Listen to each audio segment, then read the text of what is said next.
Police Oversight Commission in Albuquerque. This will be the main question at tonight's City Council meeting. Councilors are most likely going to disagree on exactly what to do with the POC. That is the group, that is supposed to police the police department. We have taken some time and we've been criticized for it, but because of the importance of what is going on, this has to be almost perfect. Council President Ken Sanchez here says it's time to suspend the POC, saying it's basically worthless.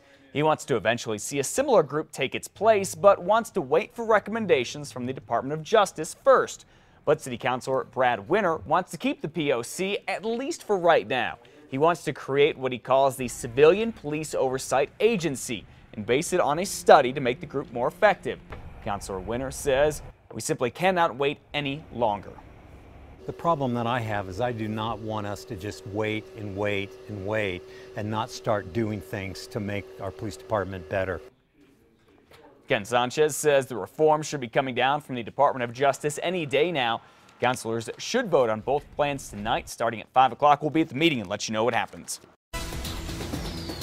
Happening this morning, Albuquerque police are still searching for the suspect who shot a woman in the face as she was driving. On Friday, police say a woman was driving westbound on Paseo del Norte near Unser when the bullet went through her windshield and hit her face. Witnesses told investigators they saw a man standing on a bridge when the shots rang out, but that shooter is still at large. The driver is expected to survive. If you have any information, call police. New Mexico State Police still trying to find out how a man died during a routine traffic stop. Police say on Saturday, an officer doing standard patrols noticed a semi-truck speeding westbound on I-40 between Atrisco Vista and 98th Street in Albuquerque. The officer pulled over the semi and asked the driver to step out of the truck. The driver did, then quickly collapsed and died. They say it's standard protocol to ask a semi-truck driver to get out of his or her truck after they are pulled over.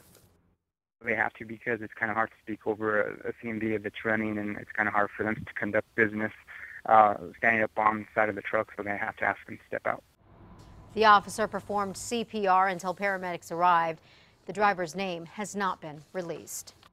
One person is dead after a crash on I-25 that all started with a box on the road. The crash happened Saturday near Rio Bravo. It shut down part of the interstate, caused a huge backup here. Bernalillo County Sheriff's deputies say a pickup was going south on I-25 when a box flew off the bed of the truck. The driver pulled over to get the box out of the interstate. That's when an SUV swerved to avoid the box and slammed into the truck, killing the driver of the SUV. Deputies are not releasing the name of anyone involved, and they have not said if the driver of the truck will face any charges. Well, a woman accused of stabbing a man at their apartment in Albuquerque is out of jail this morning, but not out of trouble. Samantha Martinez faced a judge yesterday on aggravated battery charges. Police say she stabbed her boyfriend in front of her two kids Saturday in their apartment off Montgomery and Jefferson. When police got there, they say the guy was bleeding from his back, and the woman, Ms. Martinez, didn't know the man got stabbed, and here's what she supposedly told a neighbor about it all. And he goes, she stabbed me. And then I talked to her, and she said, well, he was standing in front of me, and I had it in my hand like this, and he kept backing up, stab me, like I dare you, And I guess he either bumped into it or she stabbed him. Police tell us one of the kids, it says the two were arguing about cheating when Martinez stabbed the man. Last we heard, he is still in the hospital and should survive. Well, the man accused of spraying kids in the face with a squirt gun in Albuquerque could be in even more trouble this morning. And I do have to warn you, this story is graphic and pretty disturbing too. Test results are back and samples taken off two of the kids who got squirted, and investigators say there was semen in the squirt gun. Kevin Jaramillo was arrested in March after police say he sprayed 7 kids and an 18-year-old woman with the squirt gun. Even more bizarre, investigators say he filmed it with a camera that was attached to the gun. Now police say they think Jaramillo squirted at least 3 other people. He was already facing a list of charges and could face new ones now. Jaramillo is out of jail on bond right now. A huge operation across New Mexico takes down online child predators. The state's Internet Crimes Against Children's Task Force just wrapped up Operation Broken Hearts. 70 law enforcement agencies involved here.